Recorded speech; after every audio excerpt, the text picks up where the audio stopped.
સાહેબ અમે અહીંયા જ ઊભા છીએ હજી આમાં તો હું કરવા માંગુ ગુજરાતમાં સૌ પ્રથમવાર લખ્યું છે એટલે આ મોડ્યુલ આધારિત તૈયારી હોય શું તો તમે જ્યારે આવશો ને પહેલા લેક્ચરમાં આવશો ને એટલે તમને એક મોડ્યુલ આપવામાં આવશે સાહેબ એ મોડ્યુલ કેવું હોય હું ફિઝિકલી મારી પાસે હોય તો તમને બતાવું બાકી અહીંયા તો મૂકેલું જ છે કે સાહેબ આ મોડ્યુલ હોય કેવું આ મોડ્યુલ હોય કેવું જો આ મોડ્યુલ છે રાઈટ આમાં લખેલું છે યુપીએસસી જીપીએસસી ઇન્ડિયન જ્યોગ્રાફી આ મોડ્યુલ છે બરાબર આ મોડ્યુલ આવી રીતના તમને આપવામાં આવશે મોડ્યુલ નંબર 1 આ મોડ્યુલ નંબર 1 માં ઉદાહરણ તરીકે હું એક લેક્ચર લઈને તમારી સમક્ષ હાજર થયો કે ગુજરાતનો સ્થાન સીમા વિસ્તાર જો આ લેક્ચર કયો છે ગુજરાતનો સ્થાન સીમા વિસ્તાર એટલે ગુજરાતના સ્થાન સીમા વિસ્તારની ડિટેલ અહીંયા તમને આપેલી હશે આવી રીતે બરાબર આવી રીતના ગુજરાતના સ્થાન સીમા વિસ્તારની ડિટેલ આપી હશે આપી પછી ત્યાંથી સેજ આગળ જશો ને સેજ આગળ જશો એટલે જો અહીંયા જિલ્લાઓનું વિતરણ માઇન્ડ મેપ આપેલો શું આપશે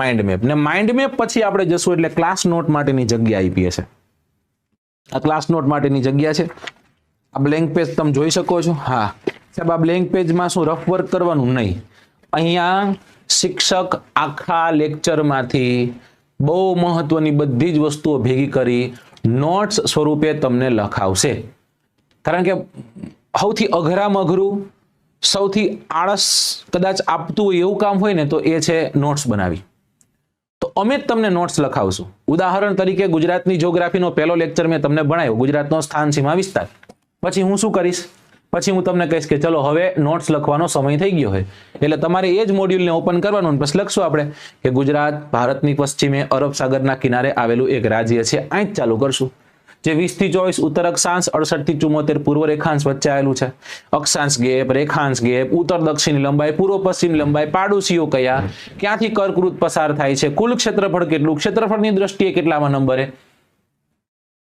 બધી માહિતી શું બધી માહિતી આ બધી જ માહિતીઓ તમને આપવામાં આવશે લખવામાં આવશે સમજાઈ ગયું કમ્પ્લીટ મગજમાં ચડ્યું ઓકે સાહેબ આ તો નોટ્સ બનાવવાની વાત કરો હો ને ઓકે હવે બહુ અઘરું બીજું શું છે ખબર હે તમારે તકલીફ થતી હશે તમારે કોઈ ટોપિક કઈ બુકમાંથી ગોતો એ અઘરો નથી તમારા માટે સિંધુ ઘાટી સભ્યતા છે તો તમને અલગ અલગ સોર્સના માધ્યમથી તમને સિંધુ ઘાટી સભ્યતા મળી જતી હશે પણ એ સિંધુ ઘાટી સભ્યતા ભણી અને પછી એના ક્વેશ્ચન ક્યાંથી આપણે ગોતવાની આપણી પાસે હજી એનો ઉકેલ છે નહીં આપણી પાસે બરાબર તો ચિંતા ક્યાં કરવાની છે હેને વેબ સંકુલ આવે જ્યારે આવે ત્યારે આપ જાણો છો હટીને જ આવે ને બરાબર તો હટીને કઈ રીતના આવશું અમે આવી રીતના આવશું જો આ નોટ્સ મારા વિદ્યાર્થીએ બનાવેલી છે એની તમને નોટ્સ બતાવું છું જો ભારતનો સ્થાન સીમા વિસ્તાર લખ્યો બધું લખ્યું અહીંયા રાઈટ આવી રીતના આ નોટ્સ છે નોટ્સ લખાવી છે નોટ્સ લખી રહ્યા છે બરાબર હવે જેવી નોટ્સ લખાઈ ગઈ ને એટલે જો આ ખાલી આ કોલમમાં લખેલી જે બાબત છે ને એને તમે જો જીપીએસસી પીએસઆઈ કોન્સ્ટેબલ પીવાયક્યુઝ આ દિવસ સુધી પૂછાયેલા ગુજરાતના સ્થાન સીમા વિસ્તારના જેટલા પણ પીવાયક્યુ છે બધા પીવાયક્યુ અહીં આવી જાય કેટલા છે ટોટલ તો કે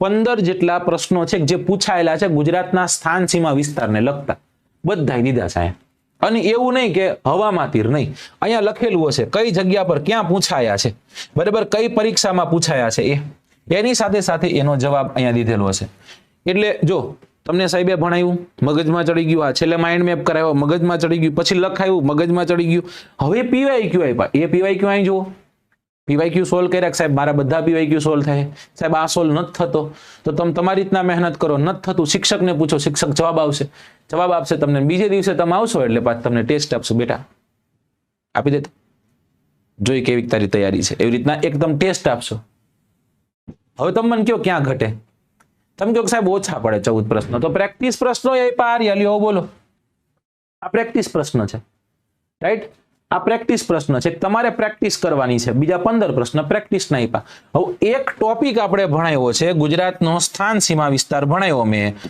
અને એ ગુજરાતના સ્થાન સીમા વિસ્તારમાં 15 પૂછાયેલા પ્રશ્ન 15 પ્રેક્ટિસ પ્રશ્ન આપ્યા હવે સાથે સાથે આપ જાણો છો કે જ્યારે તમે ટેસ્ટ દેવા આવશો ત્યારે 10 જેટલા પ્રશ્ન અહીંથી પાછા ટેસ્ટમાં ગુડાણા છે સમજાય છે હવે તમે મને કયો હું ઘટે તમે મને કયો હું ઘટે મને એટલી ખબર પડે એક જ વસ્તુ ઘટે છે ની શું ઘટે તમારી મહેનત તમારી ધગસ તમારી દાનત ખાખી પ્રત્યેનો તમારો પ્રેમ ખાખી પ્રત્યેની તમારી ચાહત રાઈટ ખાખી પ્રત્યે તમે કેટલા પાગલ છો ને ઘણી જગ્યા પર તમને ક્યાંક વિડીયોમાં કોઈ એવું કહેતું હશે કે ના એવું ન હોય, ખાખીની ખુમારીને એવું બધું ન હોય. એ જે કરતા હોય ને એને ખબર હોય.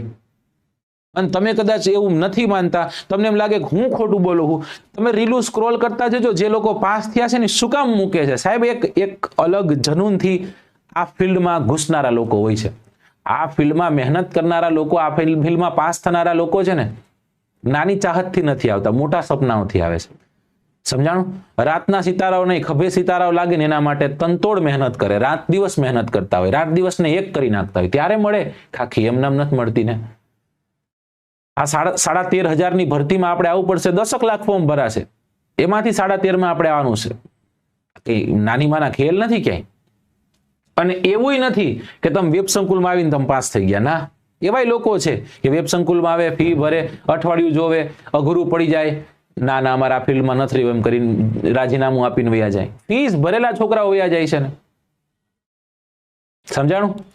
હા, થોડાક કઈ પેંડા છે ખાઈ જવાય છે. આ તો કારેલા છે ભાઈ, કડવા છે, પણ એના ગણ કેવા હોય? હારા હોય ને. એટલે મહેનત છે, એ મહેનત સારી કરવી પડશે. જો ધગસ હશે, દાનત હશે તો જ આવજો. હું તમને ચોખ્ખું કહું છું, વેબ સંકુલ ચોખ્ખું કહે છે, ફીસ કોઈ દિવસ બગાડાય નહીં. તમને ખુદ પર ભરોસો નથી ને તો મહેનત જ ન કરાય. તમને ખુદ પર ભરોસો નથી, ક્લાસ જ જોઈન ન કરાય. સાહેબ ફ્રીમાં જોઈશ, આવે તો ઠીક છે, નકર કાંઈ નહીં. એમ તમ તાર મહેનત કરજો. થઈ શકે એમ બાપના પૈસા બગાડવા ન હોય તો જ આવવાનું છે. રાઈટ? અને મહેનત કરવી છે મસ્ત સાથે મળીને. રાઈટ? ચલો આગળ જઈએ આમાંથી આપણે. સાહેબ એ તો તમે કીધું ઓલા 12 ફેકલ્ટીઓની ટીમ બતાવો, તમે કહેતા હતા કલાકો કઈ રીતના હોય. કયો જો ડેમો લેક્ચર છે ને, એ ડેમો લેક્ચર 8 તારીખથી સ્ટાર્ટ થાય છે. 8 AM 8 તારીખ 8મી ડિસેમ્બરના દિવસે ડેમો લેક્ચર સ્ટાર્ટ થાય છે. પીએસઆઈ અને કોન્સ્ટેબલની આ ઓફલાઈન બેચ છે. શરૂ ક્યારે થઈ જશે? 8 તારીખ 12મો મહિનો 2025. સમય શું રહેવાનો છે? 10 થી લઈ અને 1. સમય 10 થી 1 નો, એટલે 3 કલાકનો.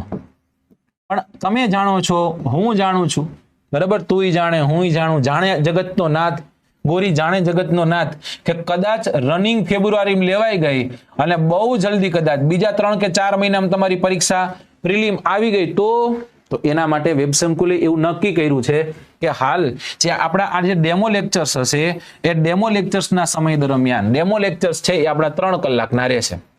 સમજાઈ ગયું? ઓકે. જેવા ડેમો લેક્ચર ખતમ થઈ જાય પછી આપણે આપણી બેચ સ્ટાર્ટ કરશું ને, જે એ બેચનો સમય 4 કલાકનો રહેશે. અને આ 4 કલાક કઈ રીતના? તો કે 2 કલાકનો એક લેક્ચર રહ્યો. 4 કલાક તો સાહેબ ન ભણ્યા કે ગોંડા થઈ જાય.